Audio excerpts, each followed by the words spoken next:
Unseen, unknown, unheard. These chilling words were the motto of one of the most notorious Doomsday cults in history, the Family. Based in Melbourne, Australia, this cult was responsible for horrifying acts of child cruelty, medical experimentation, and possibly even governmental cover-ups. At the heart of it all was Anne Hamilton-Byrne, a woman who claimed to be the reincarnation of Jesus Christ. Anne led a cruel regime, manipulating and abusing those who followed her, and she aimed to create a new Aryan master race. In this video, we will dive into the dark world of the Family. Welcome back to Twin Terror, and I hope you enjoy today's video. Born on December 30th, 1921, Anne Hamilton-Byrne was initially named Evelyn Grace Edwards. The first of 7 children, her early life was a series of tragedies.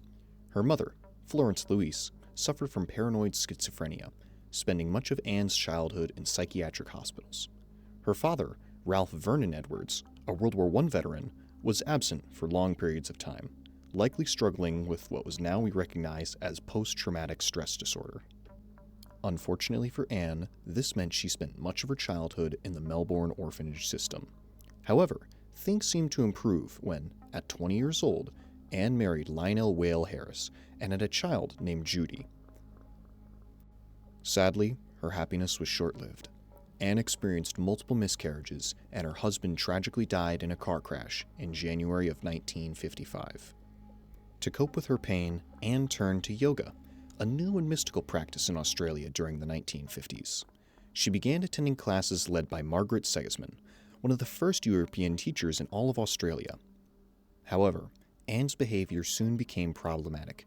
She claimed to be a licensed physiotherapist, though there were no records of her ever being qualified. Even more troubling, Anne allegedly put a spell on a fellow student, which led Segisman to expel her from the class. Despite her expulsion, Anne's obsession with yoga didn't end.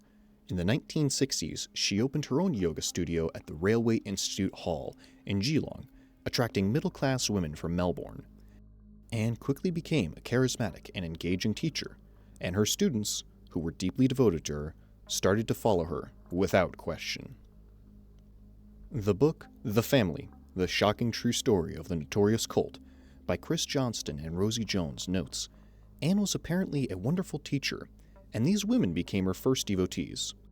With their loyalty, Anne began to spread her dangerous ideology.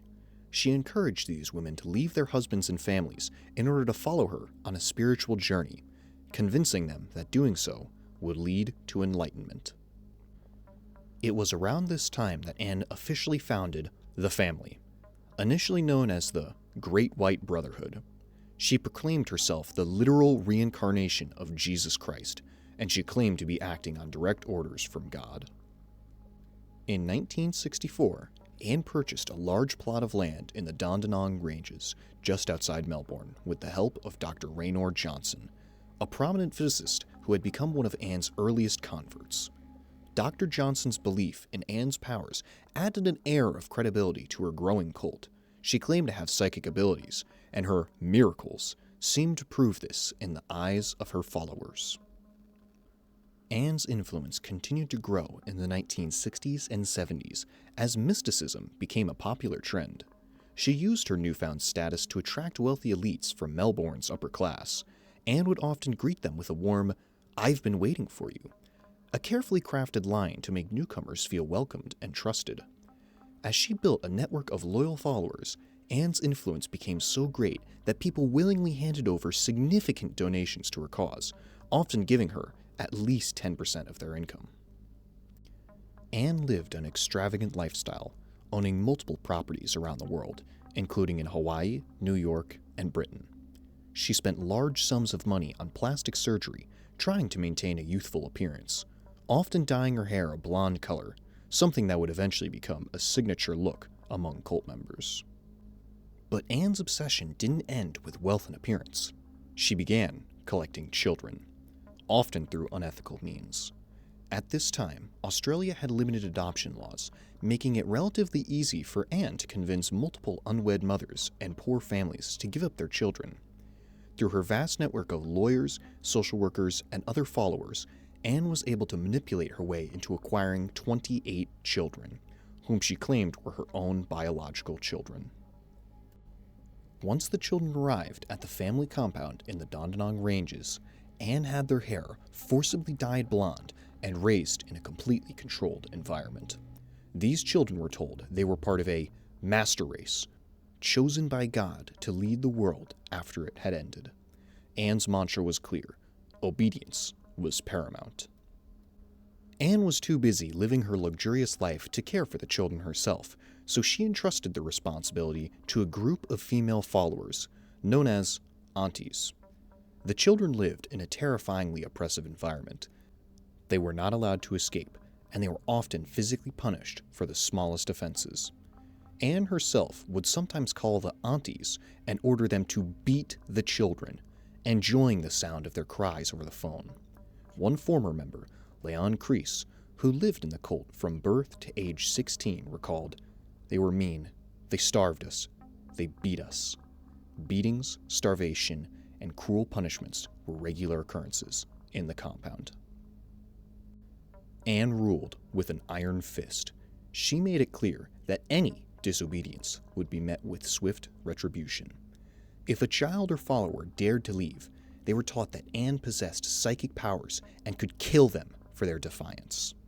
This dark, fear-based teaching made it nearly impossible for anyone to escape.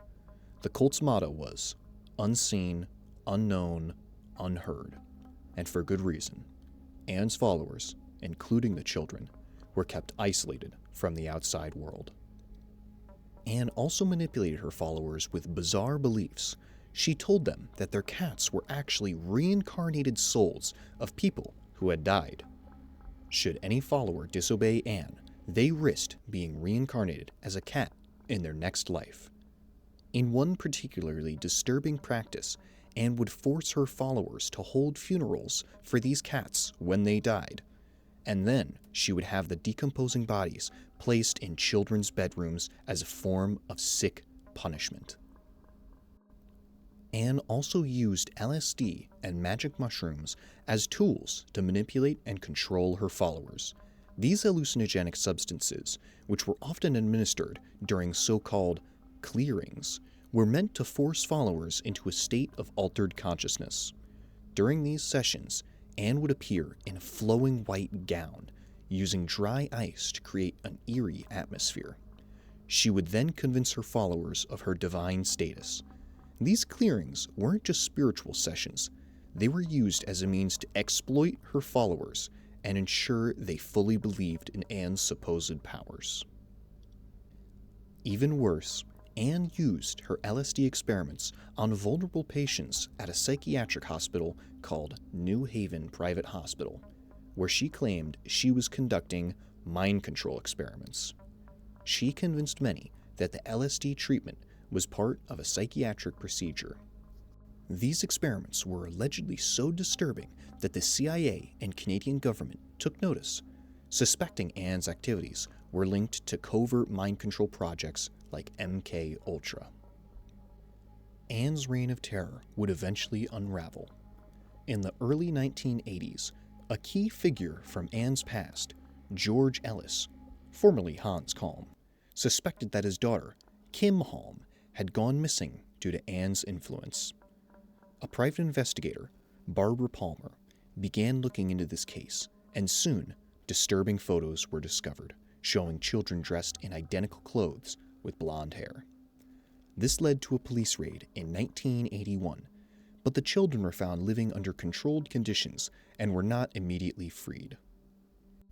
The authorities eventually began an investigation in 1983, after media outlets like The Age began publishing articles linked to the cult. However, the investigation was delayed, and it wasn't until 1987 that police finally raided Anne's compound. They rescued 7 children who had been locked away in isolation. However, the raid didn't result in substantial evidence, and Anne's full crimes remained concealed for a while. Unfortunately for the authorities, Anne had already fled to New York, where she continued to live a life of luxury.